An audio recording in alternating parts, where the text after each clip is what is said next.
보면요, 총 40장까지 되어 있습니다. 1장부터 40장까지 되어 있는데 우리는 오늘 18장을 읽었어요. 아직도 멀었어요. 그런데 큰 주제가 세 가지예요. 그러니까 1부, 2부, 3부로 나눌 수가 있어요. 1부는 어디냐면 우리가 지금 읽고 있는 데가 1부예요. 그러면 1장부터 18장까지가 1부예요. 무슨 내용일까요? 지금까지 봤던 걸 생각해 보시면 출애굽을 한 뒤에 있었던 사건들이 많이 나오잖아요. 그러니까 출애굽 사건들을 기술한 것이 1부예요. 1장부터 18장. 그리고 19장부터 35장까지는 2부예요. 그 어떤 내용이냐면 모세가 알다시피 시내산에 올라갑니다. 그래서 하나님께 십계명을 받아요. 하나님의 말씀을 받고 율법을 받아요. 그 내용이 35장까지 진행되죠.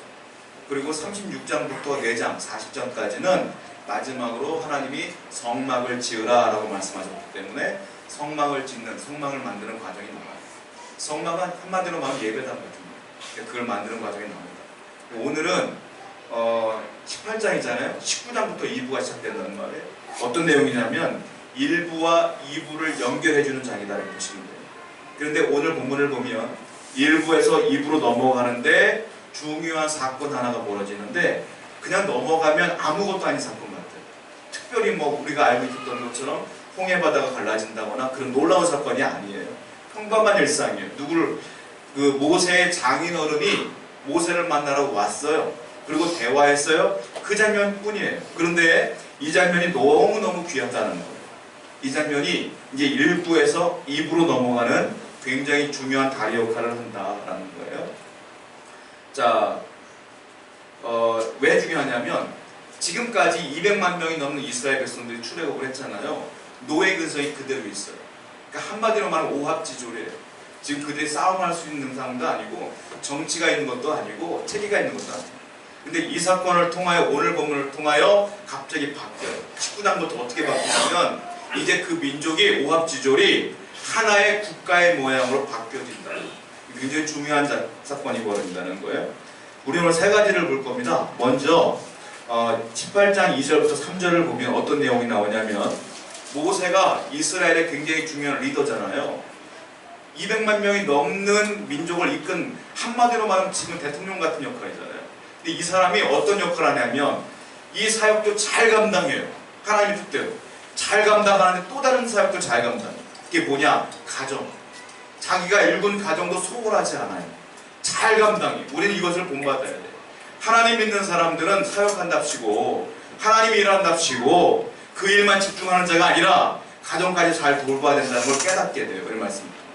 성경 한번 보겠습니다. 본문 출애굽기 18장 2절부터 3절 시작. 모세의 장인 이드로가 모세와 돌려보냈던 그의 아들 시므온과 그의 두 아들을 데리고 왔으니 그 하나의 이름은 게르솜이라. 이는 모세가 이르기를 내가 이방에서 나그네가 되었다. 어떤 일이 벌어지냐면 홍해를 건넜고 르비딤에서 야말렉과도 전쟁을 다 치른 뒤에 이제 시내산 광야로 들어갔단 말이에요. 그런데 이드로가 자기 장인어른 이드로가 자기의 와이프였던 시포라와 두 아들 게르솜과 엘리에셀을 데리고 모세를 만나러 온 거예요. 이상해요. 왜 이상합니까? 우리가 처음에 출애굽기 3장을 봤을 때 모세가 그 아내와 아들들을 데리고 애굽으로 나가는 걸 본 적이 기억하시죠? 나갔잖아요. 그런데 지금 보니까 뜬금없이 장인어른이 그 식구를 데리고 모세를 만나러 왔단 말이에요. 이게 무슨 말이에요, 이게? 이게 무슨 말일까요? 와이프였던 시포라와 두 아들은 지금 모세가 없었던 거예요, 그동안. 홍해바다를 건널 때도 없었고 마라에 갔을 때도 없었고 르비딤에서 아말렉과 전쟁을 치를 때도 없었던 거예요. 아마 모세가 돌려보내지 않았을까 이런 생각을 해요. 자, 성경을 한번 보겠습니다. 출애굽기 2장 16절부터 18절 한번 다시 한번 읽어볼게요. 읽어보겠습니다. 시작. 미디안 제사장에게 그들이 와서 불을 들어 그 위에 채우고 그들의 아버지의 양떼를 먹이려 하는데 목자들이 와서 그들을 쫓는지라. 모세가 일어나 그들을 도와 그 양떼에게 먹이니라. 그들이 그들의 아버지 루엘에게 이를 때에 아버지가 이르되 너희가 오늘은 어찌하여 이같이 키우느냐. 자, 그 장인어른 이름이 뭐예요? 모세 장인어른 이름이 이드로예요. 이드로. 근데 오늘 지금 읽은 말씀 2장 말씀 보니까 장인어른 이름이 뭐로 나와요? 18절에 보니까 루엘로 나와요. 루엘. 그럼 이드로가 맞을까요? 루엘이 맞을까요? 둘 다 맞아요. 이름이 두 개일까요? 아니에요. 이름은 르우엘이 맞아요. 그 이드로는 뭘까요? 자, 저는 이름이 있어요. 저는 아무개라는 이름이 있어요. 여러분이 저를 부를 때 어떻게 불러요? 박목사, 목사님 이렇게 부르잖아요. 이드로가 무슨 뜻이냐면 제사장이라는 뜻이에요. 그러니까 이드로는 뭐냐면 미디안 땅의 제사장 뜻이에요. 이드로 그러면 르우엘뿐만이 아니라 그 제사장 직분을 감당하는 모든 사람들이 다 이드로예요. 그러니까 이드로라고 부르는 거예요. 그러니까 진짜 이름은 르우엘이고, 그러니까 장인어른 이름은 두 개다. 보시면 돼요. 이드로도 장인어른이고 르우엘도 장인이다. 이렇게 보시면 돼요. 르우엘은 뜻은 하나님의 친구라는 뜻이에요. 어떤 걸 알 수 있냐면 이드로가 하나님을 알고 있었나 보다 라고 생각하시면 돼요. 르우엘은 하나님의 친구라는 뜻이다. 그런데 또 하나 생각해봐야 될 게 있는 게, 원래 미디안이라고 하는 그 민족과 이스라엘은 친척관계예요. 그러니까 모세는 어떤 민족이에요? 유대 민족이에요. 그런데 미디안의 대상 이드로는 누구예요? 미디안 민족이에요. 근데 장가를 갔어요. 그 민족에 아내를 취했단 말이에요. 근데 이상해요. 이방 민족 아니냐? 근데 알고 보면 둘이 친척이에요, 사실. 왜냐? 성경을 한번 볼게요. 창세기 25장 1절과 2절 한 말씀 보겠습니다. 시작. 아브라함이 후처를 맞이하였으니 그의 이름은 그두라. 그가 시므란과 욕산과 모단과 미디안과 스밧과 수아를 낳고. 자, 아브라함에게는 첫째 아내가 있었어요. 누구예요? 사라가 있었어요. 사라를 통해 누가 나왔습니까? 이삭이 나왔어요. 그런데 이삭을 못 기다리고 첩을 하나 얻어요, 아브라함. 그 여자가 누구예요? 하갈이에요. 하갈을 통해 아들을 낳았어요. 그 아들이 누구예요? 이스마엘이에요. 자, 그 뒤에 아브라함이 첩을 한 명 더 얻어요. 그 여자가 누구냐? 오늘 읽은 말씀. 아브라함이 후처를 맞이하였으니 그의 이름은 뭐라고요? 그두라라. 그두라라고 하는 여인을 하나 더 얻은 거예요. 그래서 아브라함과 그두라 사이에 아들을 낳는데 누굴 낳아요? 시므란, 욕산, 모단, 그리고 미디안이 나오는 거예요. 그러니까 미디안은 어떻게 보면 이스라엘 민족의 친척이에요. 왜? 아브라함의 첫째 아들 이삭의 후손이 누구예요? 모세예요. 모세 지금. 그리고 그두라의 소생이었던 미디안의 후손이 누구예요? 이드로, 십보라 이렇게 된 거예요. 그러니까 먼 친척골이 된 거예요. 후손 가운데 뿌리를 찾다 보면 아브라함이 나와요. 결국 친척이다 이렇게 보시면 돼요. 자, 모세가 맨 처음에 자기 혼자 출애굽을 시킬 수 있을 줄 알았어요. 그래서 왕자였을 때 혼자 애굽 사람을 쳐서 죽이기도 하고 그랬더니 어떤 일이 벌어져요? 살인자가 되어서 도망 나왔지 않습니까? 광야에서 죽을 각오를 하고 고민하고 있는데 우물 곁에 앉았을 때에 여자가 양을 치러 왔단 말이에요. 그 여자가 누구냐? 십보라예요. 그런데 그 다른 사람들이, 남자들이 물을 못 먹게 하는 그 과정을 보고 모세가 쳐서 그 사람들 구워줬단 말이에요. 그 십보라가 이 남자를 데리고 모세를 데리고 집에 갔더니 이드로가 결혼한 거예요. 둘이 결혼해서 양을 40년 동안 친 거 아닙니까? 그리고 하나님께 부름 받아서 이제 출애굽을 하러 가는 거예요. 자, 그리고 아들을 낳았어요. 첫째 아들이 뭐라고요? 게르솜이에요. 둘째 아들이 누구예요? 엘리에셀이에요. 게르솜의 뜻은 무엇이냐? 내 인생은 나그네와 같다 하는 뜻이에요. 그리고 엘리에셀은 뭐냐? 하나님이 여기까지 나를 인도해 주셨다 하는 뜻이에요. 그러니까 이 두 아들에게 자기 인생을 투영한 거예요. 게르솜, 난 나그네와 같은 인생이야. 그런데 하나님이 지금 이렇게 나를 인도해 주셨어. 여러분, 이 이름이요, 흔한 게 우리의 인생과 똑같다는 걸 아셔야 돼요. 저와 여러분들은 어떻게 보면 나그네와 같은 인생이에요. 집도 절도 없는 거예요. 우리의 집은 어디냐? 하늘나라에 있는 거예요. 그런데 놀라운 건 그럼에도 불구하고 하나님이 지금 우리를 여기까지 인도하신 거예요. 그 사실을 늘 기억하며 신앙 고백하는 게 중요하다는 거예요. 자, 그리고 이제 우리가 봐왔던 걸 복습하는 거예요. 자, 모세가 하나님께 사명을 받아서 이제 아내와 두 아들을 데리고 애굽으로 내려가요. 여기까지는 봤잖아요, 우리가. 또 어떤 일이 벌어져요? 하나님이 갑자기 나타나서 모세를 죽이려고 해요, 갑자기. 아니, 애굽을 출애굽시키라고 했더니 언제고 갑자기 나타나서 죽이려고 해요. 그랬더니 아내 십보라가 어떻게 해요? 돌칼을 가져다가 자기 두 아들의 양피를 베어서 그 양피를 모세에게 던져버려요. 그리고 뭐라고 말해요? 당신은 내게 피난편입니다. 이렇게 얘기해요. 성경을 한번 보겠습니다. 출애굽기 4장 24절부터 26절. 시작. 모세가 길을 가다가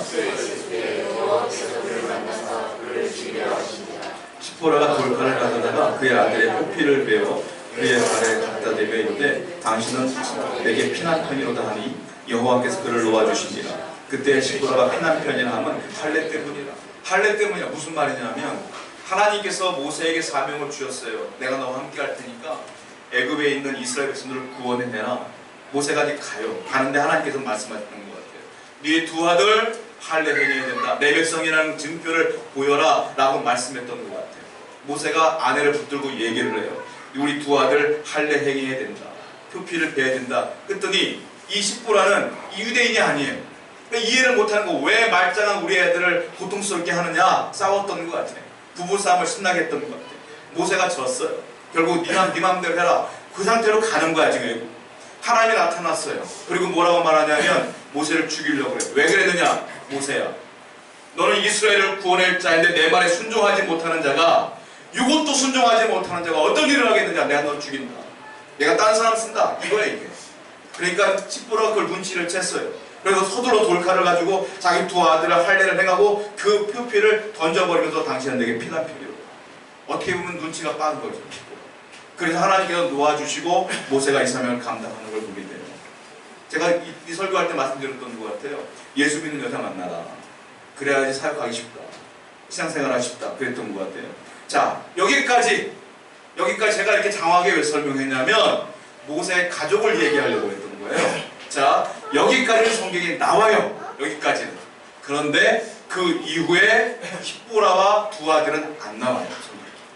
여기까지만 딱 나와요.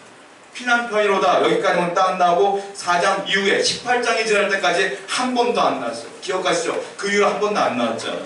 무슨 이유일까요? 모세가 돌려보낸 거예요.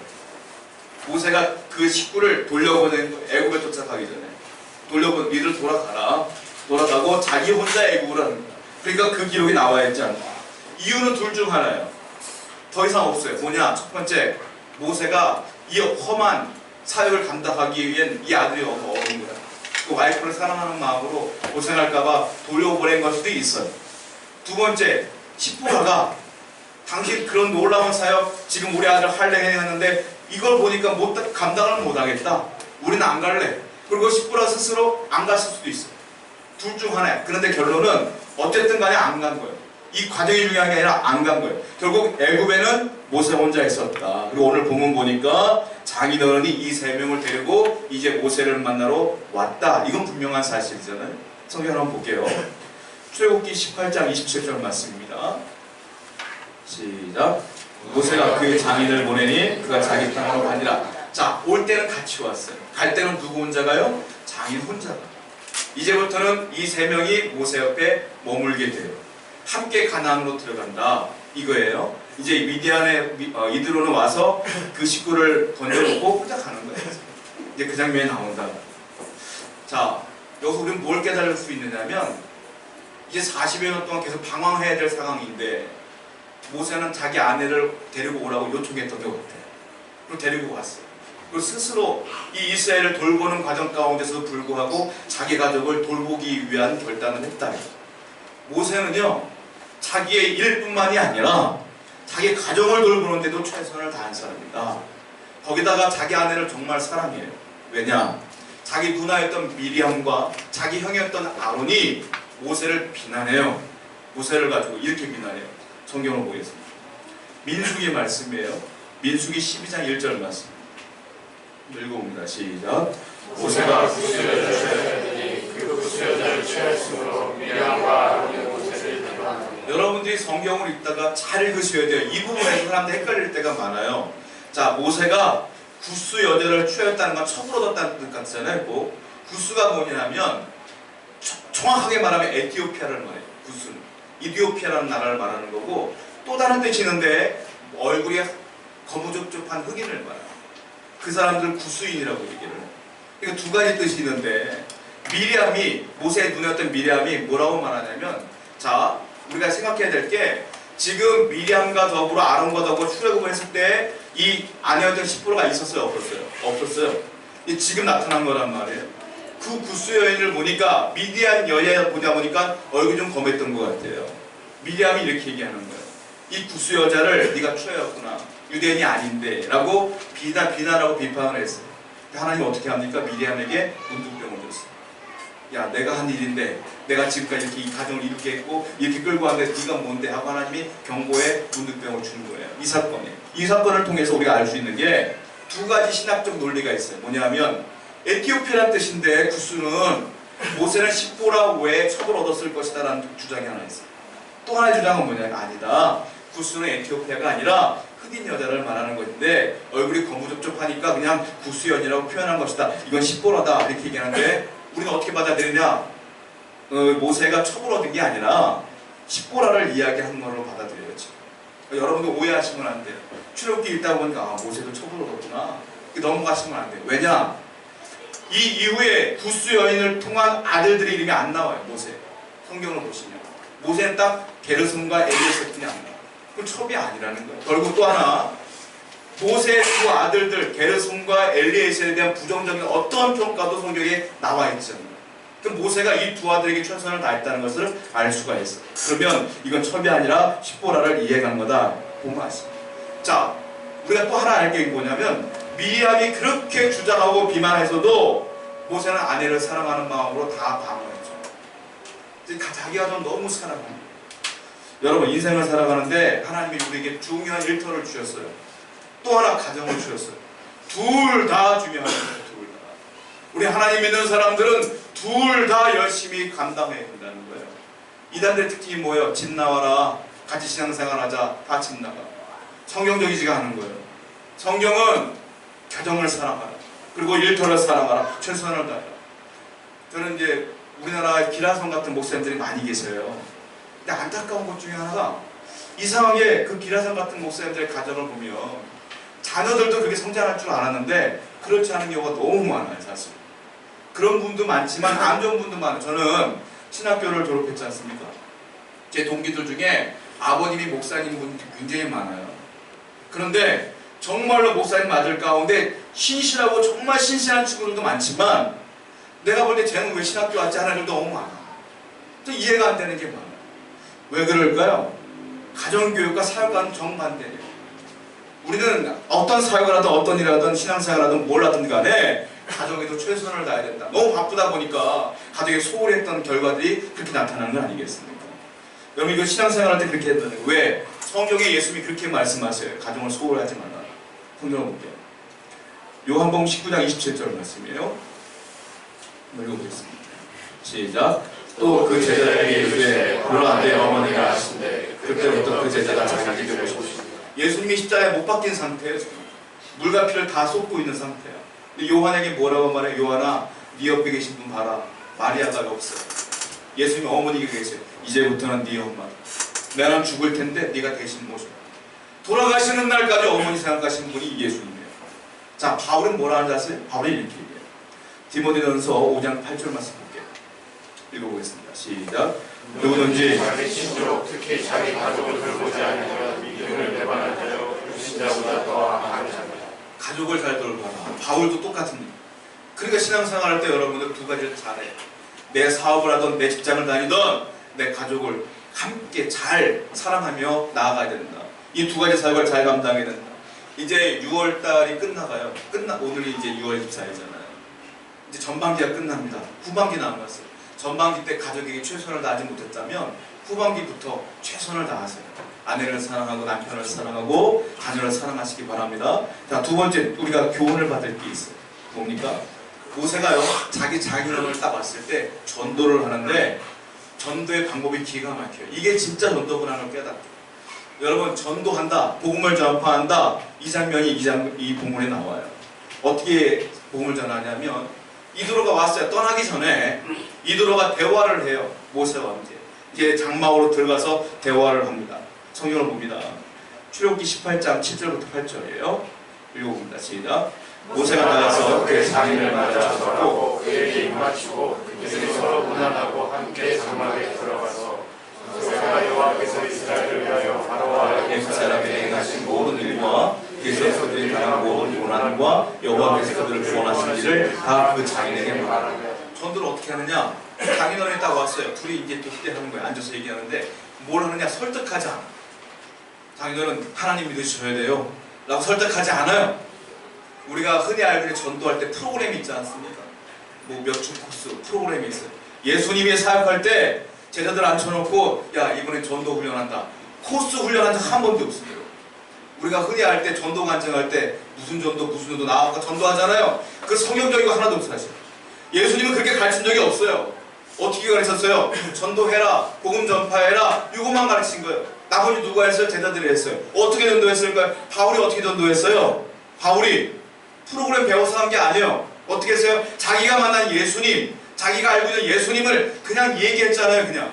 근데 그거 듣고 사람들이 변화된 거 아닙니까? 자, 모세가 전도해. 어떻게 합니까? 앉혀놓고 디도와 대화하다가 어떤 얘기를 하냐면 지금까지 있었던 출애굽기 5장부터 17장까지 내용을 그냥 이야기해요.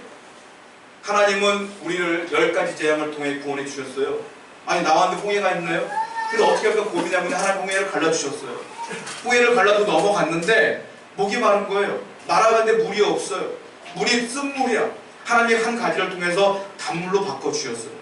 그래서 우리는 어떻게 할까 고민하는데 엘리브로 있는데 오아시스가 있어요. 거기서 물을 다 죽이고 물을 저장해놓고 떠나다 보니까 르비딤에 도착했어요. 아니 배고픈데 어떻게 할까? 신광에서 하나님 만나를 주시기 시작했어요. 르비딤에서 아말렉과 싸웠는데 이겼어요. 이 얘기를 그냥 쭉 한 거예요. 근데 이도가 그 얘기를 다 듣고 어떻게 합니까? 이렇게 고백을 해요. 첫 번째, 굉장히 기뻐합니다. 성경보겠습니다. 출애굽기 18장 9절 시작. 이도가 여호와께서 이스라엘에게 큰 은혜를 베푸사 애굽 사람의 손에서 구원하심을 기뻐하고 너무너무 기뻐하는 거예요. 여러분 장인어른이 사위의 말 듣고 너무 기뻐해요. 이게 무슨 뜻일까요? 진짜 기뻐한다는 건 사랑한다는 뜻이에요. 모세는 사랑받고 있는 거예요. 사촌이 땅을 사면 뭐가 아파요? 배가 아파요. 이건 사랑하지 않는 거예요. 정말로 내 자녀가 잘 되면 어때요? 기쁘잖아요. 배가 아픕니까? 기쁘잖아요. 이 말은 무슨 말이냐면 모세가 장인에게 사랑받고 있다는 뜻이에요. 첫 번째, 이드로가 기뻐해요. 두 번째, 이드로가 반응합니다. 기뻐한 이후에 찬송하기 시작해요. 자, 18장 10절 그리고 시작. 이드로가 이르되 여호와를 찬송하리로다. 너희를 애굽 사람의 손에서와 바로의 손에서 건져내시고 백성을 애굽 사람의 손에서 건지셨다. 이르되 여호와를 찬송하라. 이 사람은 이방 민족 미디안의 제사장이에요. 유대인이 아니야. 근데 이 사람이 여호와를 찬송해. 이 복음을 듣고 여호와를 찬송해. 세 번째 어떻게 합니까? 스스로 신앙을 고백해요. 자, 18장 11절 시작. 이제 내가 알아보다 여호와는 모든 신보다 크심으로 교만하게 나는 그들에게 이제 내가 알았다. 여호와는 모든 신보다 크다. 스스로 고백해요. 내가 섬기는 미디안 땅의 신보다 큰 분이다 라고 고백하는 거예요. 스스로 신앙 고백을 해요. 그리고 맨 마지막에 정점을 찍어요. 어떻게 하느냐? 스스로 하나님께 예배해요. 자, 18장 12절 말씀 시작. 모세의 장인 이드로가 번제물과 생제물을 하나님께 가져오매 아론과 이스라엘 모든 장로가 와서 모세의 장인과 함께 하나님 앞에서 떡을 먹으니라. 이드로가 모세에게 말해, 야 떡을 갖고 와라. 너의 하나님, 내가 이제 믿기 시작한 하나님께 예배드리기 원한다. 번제물, 희생제물. 근데 누가 하느냐? 뒤에 보니까 이스라엘의 장로들이 왔어요. 그리고 함께 장인과 함께 하나님 앞에 떡을 먹어요. 무슨 말이냐? 이스라엘의 장로들도 인정할 만한 예배를 드린 거예요. 그래서 그들도 함께 떡을 먹으며 기뻐하는 예배를 드린 거예요. 그가 하나님을 믿기로 결정했던 장면이 여기 나오게 되는 거예요. 여러분, 전도는 이렇게 하는 거예요. 우리가 증인이 되는 거예요. 증인의 특징이 뭡니까? 우리 법정에서 증인 세우잖아요. 증인 선서하세요. 한번 얘기하잖아요. 어떤 얘기예요? 내가 본 걸 그냥 이야기하는 게 증인이에요. 전도는 뭐 하는 거예요? 내가 들은 걸 얘기하는 거예요. 내가 본 걸 얘기하는 거예요. 내가 이렇게 어려운데 기도했더니 하나님이 은혜를 주었더라. 그냥 얘기하는 거예요. 그게 전도예요. 특별히 부담감 가지면서 어떻게 설득할까? 쟤는 하나님 싫어하는데 그 설득하는 게 전도가 아니에요. 그냥 복음을 얘기하는 거예요. 안 들으면 어쩔 수 없어. 그냥 이드로처럼 모세가 이야기했을 때 들으면 하나님의 은혜가 있는 거 아니겠습니까? 전도 어렵지 않습니다. 여러분들이 과거에 은혜 받았던 것들을 나누는 귀한 축복이 연합 가운데 있었으면 좋겠어요. 자, 어떤 일이 벌어집니까? 이 약속이 이루어지는 거예요. 창세기 12장 1절부터 3절입니다. 시작. 여호와께서 아브라함에게 이르시되 너는 너의 고향과 없나요? 제가 한번 읽어드릴게요. 아브라함에게 약속하신 거예요. 여호와께서 아브라함에게 이르시되 너는 너의 고향과 친척과 아버지의 집을 떠나 내가 네게 보여줄 땅으로 가라. 내가 너로 큰 민족을 이루고 내게 복을 주어 내 이름을 창대하게 하리니 너는 복이 될지라. 너는 복이 될지라. 무슨 말이에요? 너의 후손은 복이 될지라. 그 후손이 누구예요? 모세예요. 모세가 그냥 하나님을 전했더니 모세 때문에 이드로가 하나님 믿어요. 저는 모르긴 몰라도 이드로가 돌아가서 미디안 사람들에게 하나님을 전했을 거라고 확신이 있어요. 그렇게 전도가 펼쳐지게 되는 거예요. 세 번째 교훈이 있어요. 자, 이드로가 떠나기 전에 모세를 붙들어 놓고 조언을 해요. 조언을. 뭐냐면 야, 너 조직이 있어야 된다. 조직을 갖추어라. 이렇게 얘기를 해요. 여러분, 인생을 살아가는데 무절제한 사람들이 있고 조직이 없고 체계적이 않은 인생을 사는 사람들이 있어요. 절대 성공할 수가 없어요. 인생이라는 건 나름대로 계획을 짜고 나름대로 자기가 생각한 대로 나아가야지 성공하는 거거든요. 성경을 한번 보겠습니다. 출애굽기 18장 13절 시작. 이튿날 모세가 백성을 재판하느라고 앉아있고 백성은 아침부터 저녁까지 모세에게 서 있는지라. 어떤 일이냐면 이스라엘 백성들이 무슨 문제가 생기면 모세에게 쫄로 달려오는 거예요. 근데 모세가 혼자인데 200만 명이 넘는 사람이 맨날 오니까 모세는 상담해주고 있을 때 사람들 바깥에 서 있는 거야. 그 얼마나 지쳐요. 모세도 힘들고 그 사람들도 힘든 거예요. 제가 옛날에 청년사역 할 때 예배가 끝나면 청년사역 하다 보니까 청년이다 보니까 여자들이 많다 보니까 오해를 받기가 쉽잖아요. 예배가 끝나면 본당에 그냥 앉아있어요. 예배가 다 끝난 뒤에 그냥 뒤에서 앉아있으면 청년들이 와서 상담을 해요. 상담을 하면 공개적인 장소에서 그럼 애들이 보고 있다가 상담하는구나. 상담은 와. 제가 그 상담하는데 예배 1시간 반 드리면 상담 한 2시간 돼요. 그러니까 저는 끝나고 가면 지쳐. 모세는 얼마나 지쳤을까? 이런 생각이 들어요. 좀 매주 상담을 했거든요. 그렇게 2시간씩. 얘들은 얼마나 힘들었을까, 모세는. 그러니까 그 이드로가 안 되고 있는 거예요. 그렇게 하지 말아라 하고 이렇게 얘기를 해요. 조직을 만들어라. 1000부장, 100부장, 50부장, 10부장 만들어라. 그런데 자격이 필요한데 이렇게 해라 라고 말하는 거예요. 자, 이 본문에 3가지 내용을 담고 있어요. 첫 번째 18장 21절 말씀 읽어보겠습니다. 시작. 너는 또 온 백성 가운데서 능력 있는 사람들 곧 하나님을 두려워하며 진실하며 불의한 이익을 미워하는 자를 살펴서 백성 위에 세워 1000부장과 100부장과 50부장과 10부장을 삼아. 자, 자격이 있어요. 누구를 세운 자격이 있는데 3가지가 자격이 있어요. 첫 번째, 능력 있는 사람. 누가 능력이 있느냐? 첫 번째, 하나님을 두려워해야 된다. 이거 신앙의 문제. 두 번째, 진실하며. 이건 인격의 문제. 세 번째, 불의한 이익을 미워하는 자. 재력이 풍성한 사람. 그러나 나쁜 방법으로 재력을 풍성히 이긴다가 아니라 정당한 방법으로 재력을 일군 자. 3가지 조건이 필요하다는 거예요. 신앙 좋아야 되고 인품 좋아야 되고 그리고 재력도 있어야 된다. 이 사람들을 세워라. 그 사람이 좀 많으면 1000부장, 조금 덜하면 100부장 이렇게 세워서 일을 해라. 두 번째 이렇게 얘기해요. 출애굽기 18장 20절 읽어봅니다. 시작.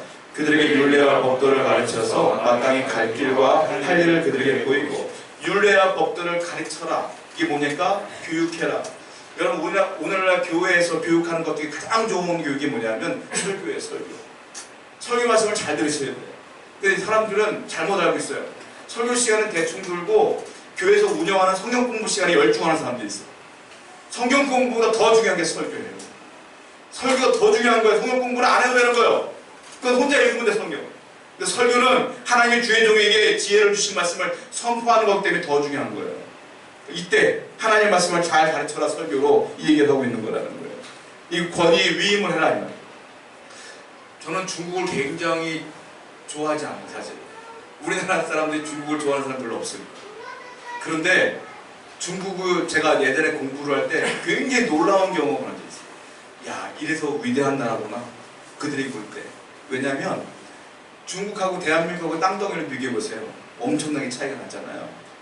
그리고 또 하나, 그들의 인구와 우리나라 인구를 비교해보세요. 세계 제일 많잖아요.